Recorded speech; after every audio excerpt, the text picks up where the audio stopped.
When I started making these videos in late 2012, there was a lot of disruption and dislocation in the field of music journalism. A lot of my peers were being laid off, and a lot of opportunities that we'd previously relied on were no longer available. And it was frustrating for me, and I felt that we were wasting our time even, competing in this sphere. Why write for a company that's just going to be acquired by another company and pay you nothing so that their CEOs can continue to make, multiples of six-figure incomes? The CEO of Complex Media, he lives in a almost $1 million apartment in Turtle Bay. And if you work for Complex or any of their subsidiary sites, and there are dozens of them, you're paying his rent. And he has no skin in the game. Rich Antoniello, he has no skin in the game. The only reason Complex Media exists is because venture capital firms need them in their portfolio so they can tell their investors that they're up on, hip young companies and they're in the internet. It's just advertising for a venture capital firm to bolster their portfolio. And it costs them like $13 million to do it. $13 million is like one trader's bonus in a good year at Goldman Sachs. You have a clutch of properties that all service a different niche and therefore create a vertical for you to sell to different demographics within the umbrella of your, clutch of media properties. That's how business works. Sure. That's great. You're running a good business in the sense that, yeah, you're a loss leader, right? You're paying for marketing. You're paying to promote brands, and you're paying to say, well, we're invested in a high-profile media conglomerate. So if you're a 20-something who's going to all these shows out in Bushwick and you're so excited about how fun your life is and how many, new bands are coming on the scene, why are you giving that exuberance to this company? Why are you letting them sell ads and promote themselves as, legitimate happening brands on the back of your personal investment in music? Even if it's your friend's music, they don't care. They're not worried about conflicts of interest. They just want to take your excitement and show investors that they're an exciting brand who speaks to millennials. Because millennials equal microtransactions. Millennials equal buying subscriptions on their iPhone to your property. And that's all they're thinking about. So for Complex, the job is make Austin Ventures and Excel Partners look good, allow them to tell their investors that their portfolio contains a hip young brand, and that's it. The same holds true of Spin Media, formerly Buzz Media. They've gone through their third CEO in less than a year. It's a joke. They just bought Vibe in a paper transaction. But all Spin Media is a front for venture capital money. Redpoint, Sutter Hill, all these VC firms. Again, and it's like oddly, scarily the same number, $13 million. If you really love music and it like really excites you and you want to write about it, go do that. You got Twitter, you got Tumblr, you have all the tools to do this stuff on your own. Is it so you can go home at night and be like, oh, I get paid to write? You're not getting paid to write. You're getting paid to be a brand evangelist. By not looking at your employer, by not trying to figure out who am I working for here, by just taking what they give you and being excited that you can pay, $600-700 a month in rent to write about your friends' bands, you're allowing them to continue to do this, to use music as an advertising silo. And I completely hold you in contempt. It's not just that I'm older. It's that the world is different now. And you're too fucking lazy to look at how the world is now and figure out you're on the wrong side. It's not that hard to see. When the NME publishes a 2-page spread by Liz Pelly about how much she loves Massachusetts, and it's this big memoir of how amazing her time was in Allston. You get 50 sweaty kids screaming a band's name at the top of their lungs in an apartment in Alston. That's been going on since about 1983. Does anybody remember the Titanics?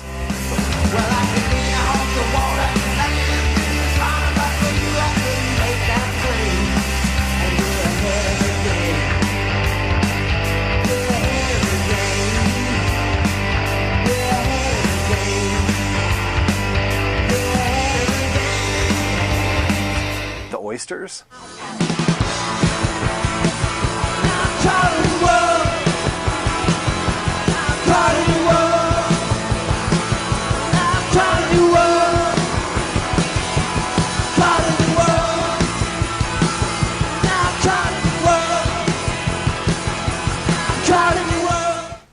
I don't know. Maybe they're not worth remembering, you know? Because, like, I mean, I was doing the same thing in the 90s with fucking Rosa Sharon, you know, Colia.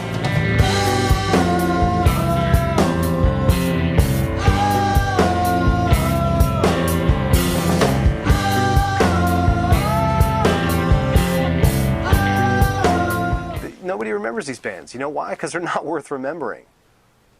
They weren't a big deal. It was dumb 20-something beer music. It was something to do. It was social, and it was fun. You're with me, my little lively.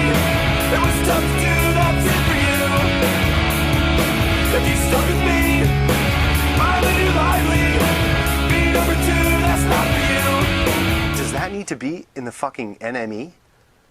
Does that, like, rationally, does that warrant international coverage for a bunch of fucking Bandcamp bands with like 8 songs?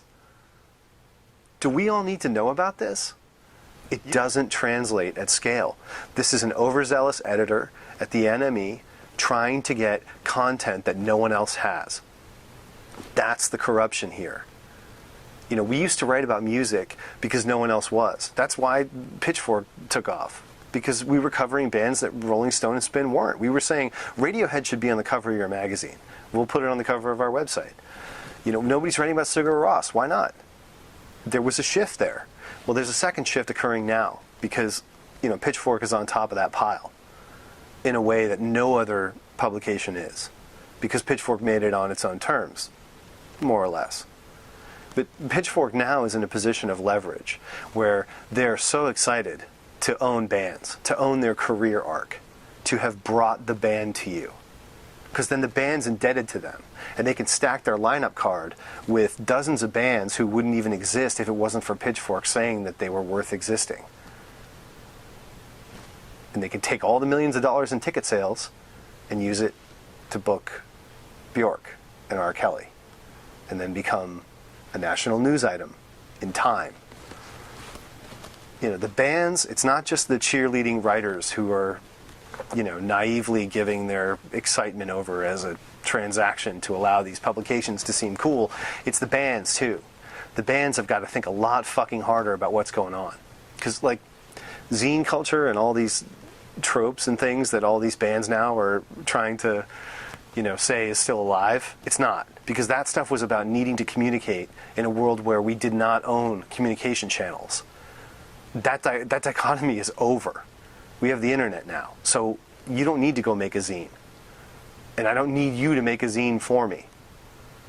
You know, we would all do this stuff, and by the time we got the zine out, half the bands had already broken up, and you'd end up with a shoebox at the end of it, with a bunch of flyers and a stack of 7 inches in the corner, and you'd go back and listen to them and laugh, and you know that that was a real, true thing that, you know, happened and you went through.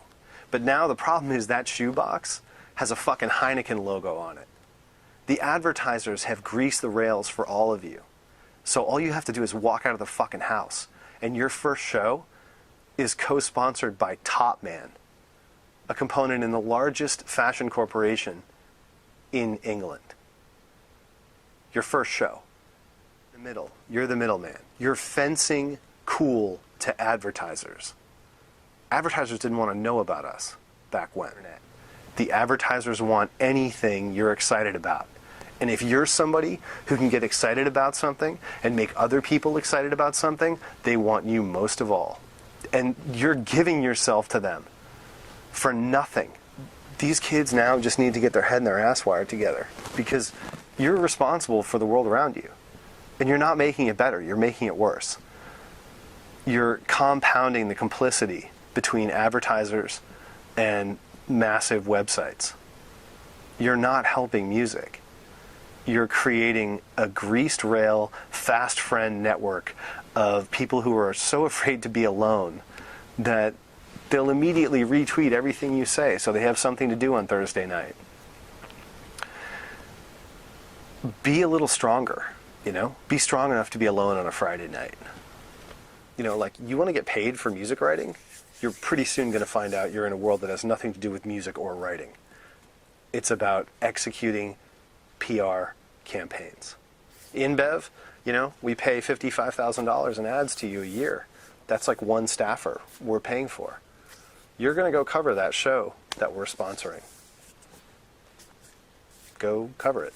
I don't care if you don't like the bands, you're going to cover that show. You don't have a choice. We own you. Nobody is taking a stand. You got all the tools you need to not engage with this bullshit, and you keep fucking selling yourselves out to it.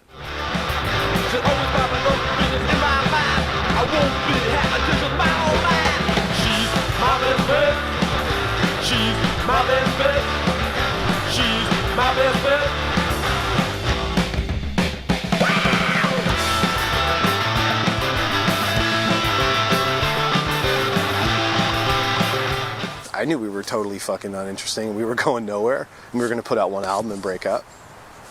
That's fine. I still had fun, but I didn't need to pretend that it was culturally significant. And I didn't have 5 million readers, and I didn't have Converse and fucking Absolute Vodka sponsoring my fucking basement shows in Saratoga Springs next to a furnace, you know, all that credible shit at 3 a.m. and everybody was really fucked up and sweaty. They'll never know what went on at 166 Church Street in Saratoga. Like, can you imagine fucking that sentence being printed in, like, the New Yorker? They'll never know. Like, give me a fucking break. They don't need to know. Nobody needs to know. You need to know. Keep it to yourself. Keep it like a secret.